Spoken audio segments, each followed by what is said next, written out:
Welcome back to Wanna Speak by Veroniq.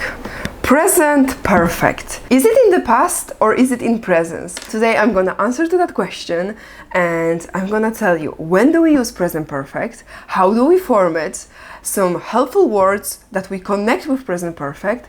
Next we are going to talk about differences between present perfect and past simple, and at the end of the video I have some short tests for you.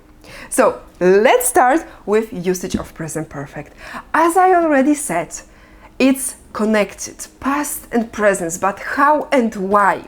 Imagine the timeline, okay, here we have the timeline, and an action that happened already in the past. Something happened, and that's it. However, this action has some influence on our presence, on our reality, which is now. They have missed the train. It means that they will be late. I have already eaten.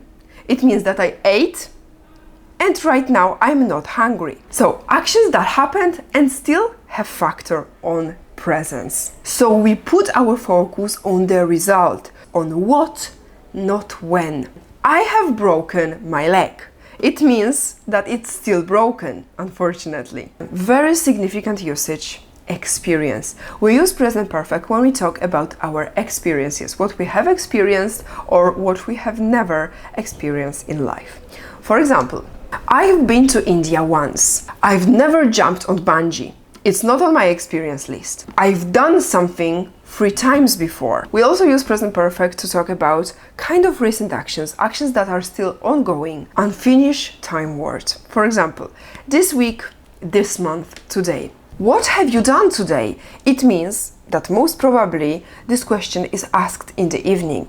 I'm asking my friends, what have you done today? So she did that in the past. However, it still influences the present moment. You've already watched TV for 6 hours. Stop doing that. It means that this person started watching 6 hours ago and is still doing that. How do we form present perfect? For sure you have observed how I created the sentences.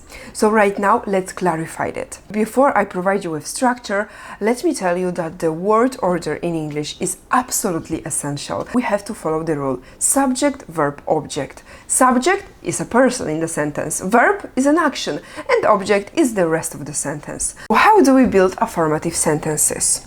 Person, have or has. And right now, when do we use has? Has we use with he, she, it. He, she, it, has. I, you, we, they, have. Plus third form of a verb. What is third form of a verb? We can have both regular and irregular verbs. With regular verbs, we use ending ed. Watched, played. Irregular verbs, we have to memorize them. We have to learn them by heart. There is no shorter way. However, I can provide you with some tips. You can try to memorize them in the rhythm. For example, drink, drank, drunk. Give, gave, given. Okay? Some of them are pretty similar. Set, set, set. Put, put, put. In the description of this video, I'm going to provide you with the list of conjugated verbs. You can also find this list in the end of your English student book. We can also contract subject and auxiliary verb. I've, you've, with, she's, his.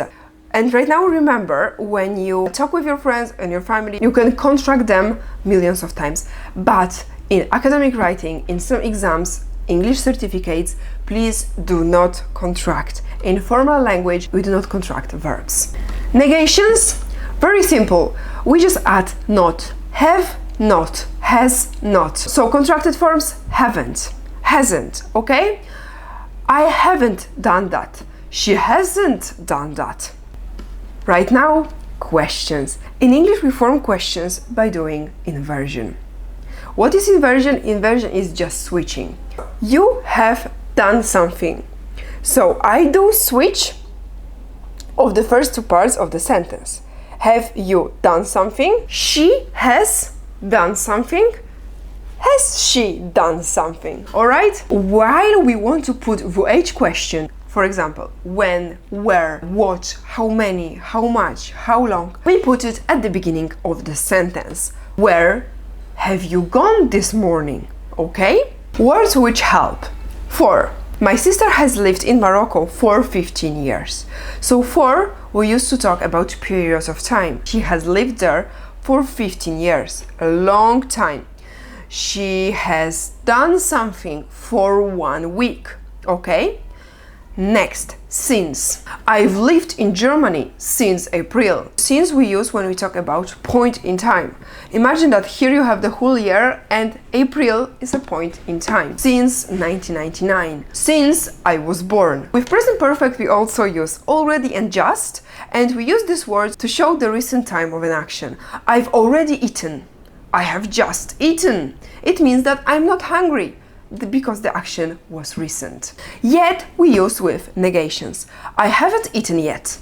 It means that I'm hungry. Pay attention when yet is placed in the sentence at the end.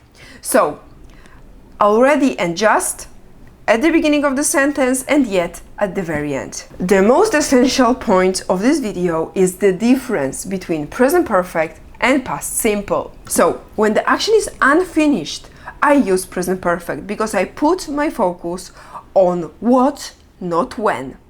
I put the focus on the result. However, when the action is finished, I use past simple because in past simple we put our focus on when it happened.